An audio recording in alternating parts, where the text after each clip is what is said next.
Hey guys, hello and welcome to Total Health with Dr. Nick. Today I want to speak to you about the top 9 keto mistakes that you may be making. And you guys know that the ketogenic diet is probably the hottest diet in the world right now. It's constantly in the news. It's all the rage right now. Maybe you want to burn fat, you want to get ripped, you hear that it's great for building muscle. Maybe you even have hormone problems and you heard it's so good at helping you regulate your hormones. Well guys, there are 9 common mistakes you may be making that is throwing you out of ketosis and probably sabotaging all your efforts. And I hear this every day in my practice. Someone will come in and say, Dr. Nick, I can't do the keto diet. It's either too difficult or it just doesn't work. Well, guys, like I said, there's 9 mistakes that you may be making that you're not even aware of that are completely sabotaging your efforts. So today in this video, I'm going to talk to you about those. So let's dive on in. Number 1, I find that most people are not measuring their macros. You really aren't keeping aware that, you've got to have a certain percentage of fats, a certain percentage of protein, a certain percentage of carbs.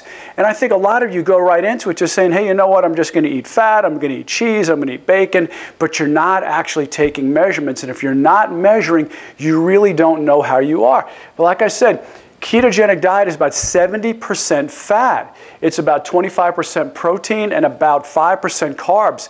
And I know it flies in the face of all you've been taught that you should eat this much fat. It's not healthy for you. It's going to give you heart disease. It's going to clog your arteries. But guys, it's not the truth, the myth that's been dispelled since the 1950s. So you can eat about 70% of your calories that you take in over the course of the day in the form of fats. The other thing too is you have to be able to measure it. And this is a great app that I found online called MyPlate. And in MyPlate, all you do is you log in, you put in your information, and then you can start tracking your macros. And with this, what I like to do is you can just take a scan of a bar graph and see if the food that you're eating meets these criteria. What's the ratios? It's got a really cool wheel in there that actually looks like this, that you can track your macros to make sure you're getting the right amount of nutrients. And that's a huge, huge thing, guys. If you're not tracking that on a daily basis, you might have too many proteins or too much carbs and not even know it. Number 2, you're not measuring your ketones.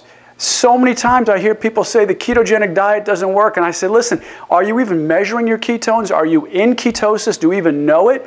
Because you may be changing your diet to where you're eating a lot more fat, but you never get into ketosis. The only way to know, guys, is to actually measure, and there's 3 different ways you can do it. Number 1, you can check your urine. And in your urine, you're basically looking at acetoacetate. And acetoacetate is really something that your body excretes out through the urine in ketone form in about the first couple of weeks. So you can buy these strips just like this, and you know the routine. You pee on one of these, and what ends up happening is you then compare it to the colors on the back, and it lets you know how much into ketosis you are. The only problem with this, guys, is like I said, after a couple of weeks, you're not going to be excreting acetoacetone anymore. Another test that's good too is the breath test. And with that, you're just measuring acetone. That's that sweetness you taste on your breath. There's a problem with that, I find. One is that the Ketonics breathing device is a little bit expensive. It's a little pricey. It's about $150. But the bigger problem I have with it is that you can't typically get the measurements the same. Sometimes you blow harder, sometimes you're less, sometimes it's more forceful, and you don't really get that nice, even breath distribution to be able to know if you're getting a good quantitative measurement or analysis with that. The one I like the best is actually doing a blood test. And I know you're thinking, well, I got to do a blood test. How am I going to do that? Do I have to go to a lab? No, guys, you could just do it right in the privacy of your own home. It's actually very simple. A company I like to use is called Keto Mojo. It's a great company, and when I first signed up with this company or got their product, they were selling the test strips at about $1 a piece. Now that's about a third of what they normally are. They're usually about $3, or maybe you can find them on Amazon for $2 and change. But they're about $1 with the Keto Mojo.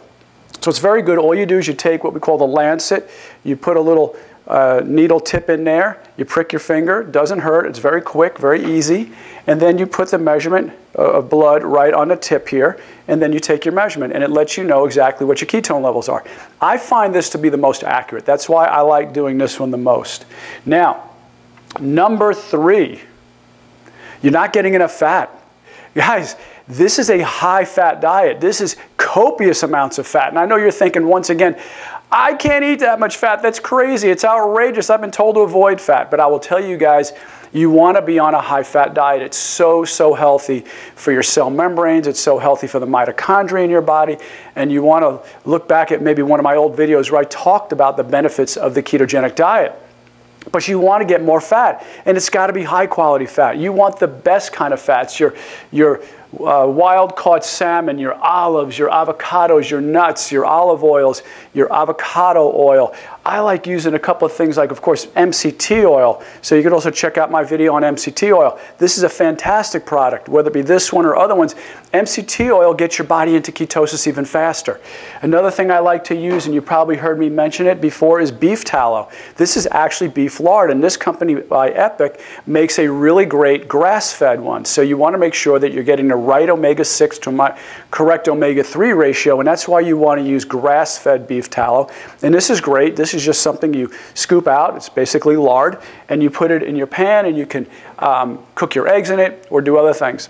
Now, this is also a great product, and this is called ghee, G-H-E-E. And ghee is really clarified butter taken another step. So that way you can use it at a higher heat.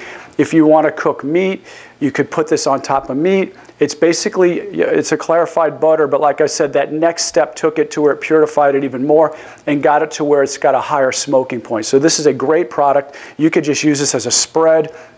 I like to use it on my coconut bread. I made some coconut bread this past weekend, and I just put it on it like as if it's just butter, basically. So it's a great way to get high-quality fats into your diet. But guys, remember, 70%, okay, to get into the keto adaptive and keto therapeutic stage, 70% of your daily calories need to be fat.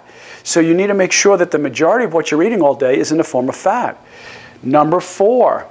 Guys, you're eating too much protein, and I can tell you, I was guilty of this myself. You're thinking, if you bodybuilders out there, you're going, I need to get ample amounts of protein. I don't want to have muscle wasting. But the great thing about the ketogenic diet is it's muscle sparing. So you actually spare the muscle. And so you can use less protein than you normally use.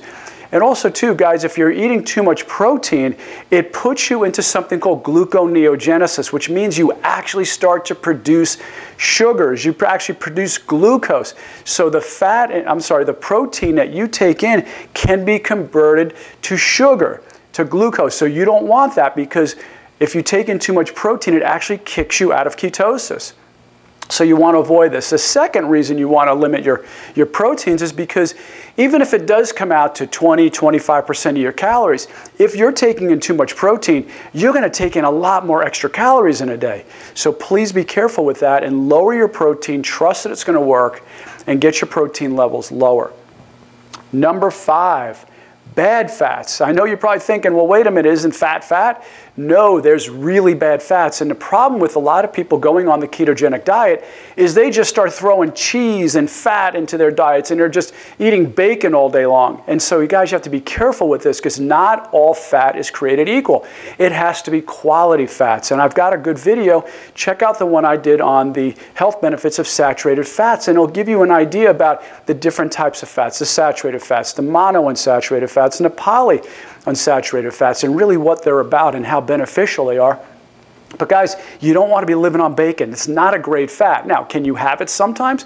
Sure, I like the taste of bacon, but at the same time, I try to limit it to where I eat more healthier quality fats, like I showed you on one of the previous slides. Also, too, stay away from these vegetable oils, stay away from canola oil. They are really garbage oils. They're not good. They oxidize, they get rancid, and typically they're higher in omega-6 fats, which means that they are bad for you. They're very, very bad in that they're highly inflammatory. So you want to watch these vegetable oils. I know you've been brainwashed on TV commercials that these oils are so good for you, but they are not. You want to stay away from these oils because they go rancid really quickly, and they oxidize, and they're highly inflammatory. Number 6. Too much dairy. Guys, I see this all the time, and I was guilty of it myself. You're thinking, man, I want to get a little go-to snack. You get home, and next thing you know, you're grabbing a piece of cheese. Well, the problem with dairy is that it's got a lot of health problems. It can cause inflammation. It can cause acne issues, allergies, skin conditions like eczema. And a lot of people, it's very embarrassing if you're walking around with skin conditions because it's something that's very obvious. People can see it very easily. It can cause congestion. You know that because you see times when you eat too much cheese, you start to get a lot of mucus production. It can cause asthma because you create that mucus in the lungs. Sinusitis. Most of you, or many of you might experience this. You experience that, post-nasal drip where you have that sinusitis all the time. There's always that mucus building up in the back of your throat where you're clearing your throat a lot. Irritable bowel, constipation, and weight gain. So, guys, if you're going to have cheese, please at least make sure that it's grass-fed cheese and that it's raw. Those are going to be your best sources. But if not, you want to eliminate it. You want to keep it out of your diet because it causes too many other health problems. Number 7, too many carbs. This one's a real easy one to go over because remember, from one of the previous slides, I said your carbs should be about 5%. You know how easy it is to ramp up your carbs if you're saying, you know what, but a piece of fruit's okay, it's healthy, God made it, it's got its own little wrapper, it's not processed, there's no label on it. Well guys, fruits are too high. Your berries are your better source for that. You remember, your vegetables are going to have carbohydrates in them too, but the good thing about a vegetable carb is that it's got a lot of fiber with it, so the net carb load on your body is lower. So you want to stay away from some of the starchier vegetables. You're thinking, well, squash is good, I can have squash, but the problem is a lot of these other vegetables, these more pulpy ones that have a thicker skin or a thicker pulp, I should say, they have a lot of starch in them. And you might not even see it because you're thinking, hey, it's vegetables, I can eat vegetables. You can, but you want to really reduce or eliminate your starchy vegetables and stick to your non-starchy vegetables such as your broccoli, your kale, your Brussels sprouts, your cabbage, things like that. It's a lot better for you and it's much lower in starch. Number 8, and guys, this is something we forget about all the time. We forget about our gut health. And this is a big one because so much your immune system is housed inside your gut. So here's the problem. You start to eliminate your vegetables. You start to think, well, it's basically cheese and it's fat, and I'll just take a tablespoon of butter and I'll have a slice of cheese and I'll have some bacon, and next thing you know, yeah, you got a lot of fat in your diet, but you're not taking care of the microbiome that's inside of your gut. So the microbiome needs these these high fiber vegetables like your kale, your broccoli, your cauliflower, your Swiss chard, things like that. You want to have a lot of good vegetables in your diet. I love to put things like kimchi in, and if kimchi is something that you've never heard about, check out a video I did on that too, on how to make kimchi. Kimchi is basically fermented vegetables, so you're getting the probiotic from the bacteria, but the great thing is you're also getting the prebiotic, which is what the bacteria wants. And how many of you guys have ever heard about prebiotics? The prebiotic is the food, the cabbage, the bok choy, whatever the fermented vegetable is, that's what the bacteria is eating. So it needs that pre and probiotic to really get the best benefit. So you want to also add in bone broth. That's a great one too. People don't get enough bone broth in their diets. And bone broth is taken from either chicken or beef, and you basically are simmering and boiling those bones for a good 48 hours, and you get a lot of the marrow out and a lot of the bone broth. So it's a little different than chicken stock or bone stock, because it's thicker, it's got a lot more of the collagen in it because you've let the marrow come out. So you can make it yourself, guys, or you could just buy it. You could buy it in any health food store.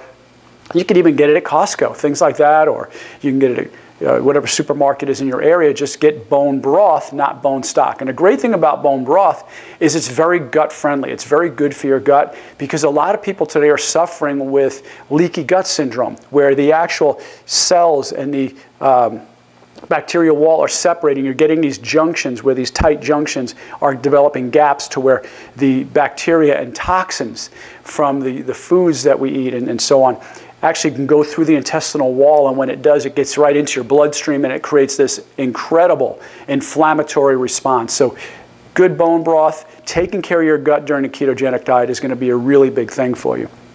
And number 9, the final one, is you're not getting enough water. And guys, I see this a lot. You go on the ketogenic diet and next thing you know, right, you're starting to feel constipated. You're like, oh my gosh, this is terrible. I'm getting just, bound up here because you're not getting enough water. Remember, carbohydrates, for every gram of carbs, your body holds 4 grams of water. So because you've now lowered your carbs, you're going to start lowering how much water your body holds. So in some cases, that's a good thing because your body will let go of some of the excess water that it's been holding. But the problem is you're also losing some of the water your body needs. So you can increase the salt in your diet. And I know you're thinking, well, wait a minute, salt's going to give me high blood pressure. Guys, just use the Himalayan salt, use the Celtic sea salt, use just sea salt in general. Those are all good salts to do. Stay away from the sodium chloride white stuff on your table. That's what you don't want. But the other salts have a high mineral count, which will also help with your gut. And you want to add more water into your diet. So make sure you're drinking a lot of water. You know, that old adage about 8-ounce cups a day or glasses a day. Whatever works for you, but you want to start adding more water in because many of you are not getting enough water and it's creating a constipation for you. So guys, I hope you liked the video. If you do, please like, share, comment, and subscribe. Let me know what you think. Let me know what you like about the video. Let me know if other videos you'd like for me to maybe do. So guys, I hope this was good information for you. Ask me any questions you want. I always respond to my questions online. And guys, have a blessed day.